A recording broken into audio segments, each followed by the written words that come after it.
Welcome to the What's New video for the 2025.4 release of VGSTUDIO MAX and related products. It is going to provide an overview of the new features available in this version, with a focus on how to find and use them in the software. The new version comes with redesigned user interfaces for the two different wall thickness analyzes in the software. It uses the same concepts as the redesigned porosity and inclusion analysis for a more streamlined and user-friendly workflow. Analyses in projects or templates that were created with previous versions of the software will automatically be displayed in the new user interface when loaded or created. Settings have been split into basic and advanced sections, with an additional section appearing when the comparison to a nominal object is enabled.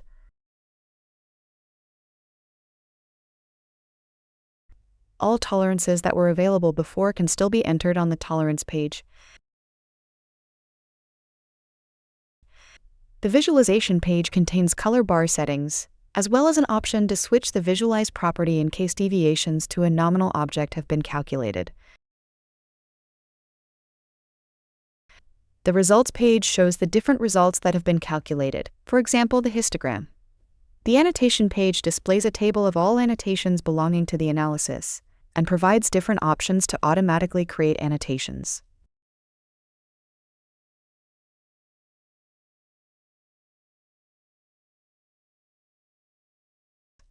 On the Images page, you will see all views that are currently associated with the analysis.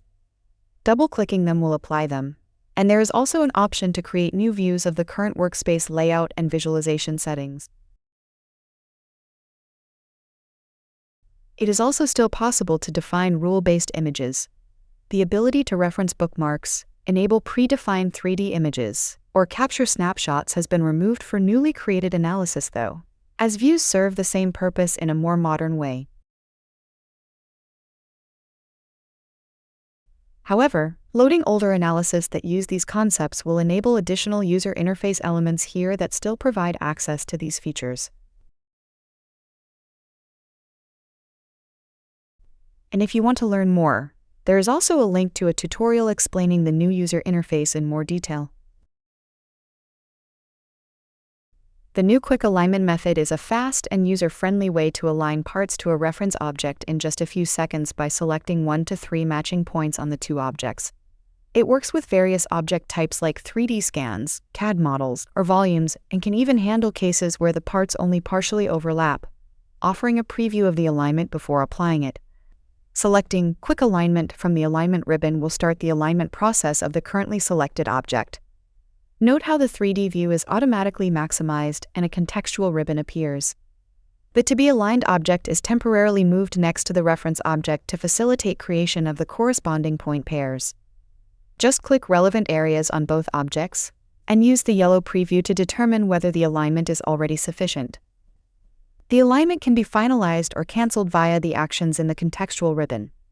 There are also options to control the preview, or the initial automatic move of the to-be-aligned object.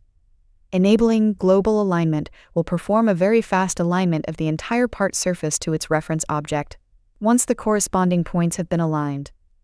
This improves the quality of the alignment, but is not a substitute for the best fit alignment that is contained in the coordinate measurement module, or the other advanced alignment methods that come with it. Quick alignment is a great starting point for these more precise alignment methods though. Parts that are highly symmetrical, for example, can be pre-aligned at first, with a best fit that considers the current transformation then being used for fine-tuning. The new porosity and inclusion analysis user interface introduced with version 2025.3 has been further enhanced with a new tolerance page. Previously, the result features that could be toleranced were limited to a predefined set and allowed only the setting of an upper or lower boundary, depending on the feature type. With a new version, it is now possible to configure an arbitrary set of tolerance features. Just select the feature you want to tolerance from the list and add it to the page.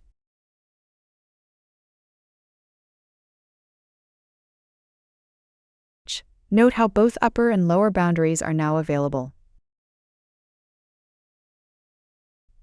Another new feature for the porosity and inclusion analysis is the automatic threshold setting available for the global threshold mode. Previously, it was only possible to set an absolute value here. The new automatic mode allows setting an interpolation factor that will be combined with the air and material peaks of the volume's histogram to calculate an actual threshold gray value that is specific to the individual data set, making it suitable for use in automation scenarios.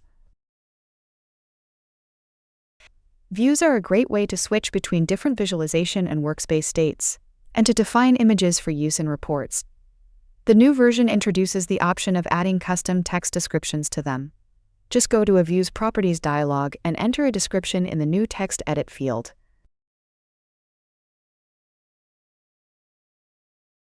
This description will be stored with the project, becomes part of any template that contains views, and is shown in the Views tooltip. It is also available in reports. Previous versions of VG software provided an option to enable predefined 3D images for analyses and various other objects. These 3D images would be generated whenever a report was created, and then included in it.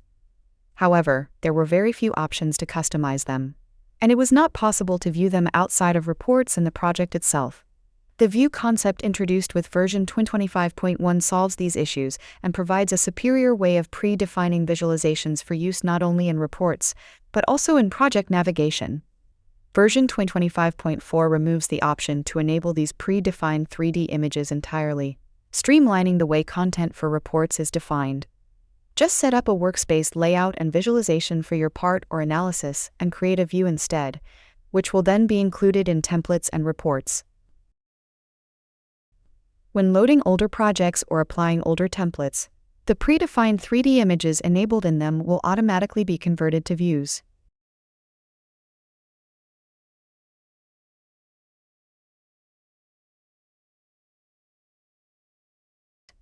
These will be marked accordingly and are reported in the same way as the legacy images to ensure compatibility. Once they are replaced or updated, the compatibility marker will be removed, and existing report layouts that should display the resulting images might have to be manually adjusted. In rare cases, a predefined 3D image might not be convertible to a view. This is indicated by a warning during project load or template import. Creating a similar view manually and adjusting any report layouts that use the old image can mitigate this. But that's not all.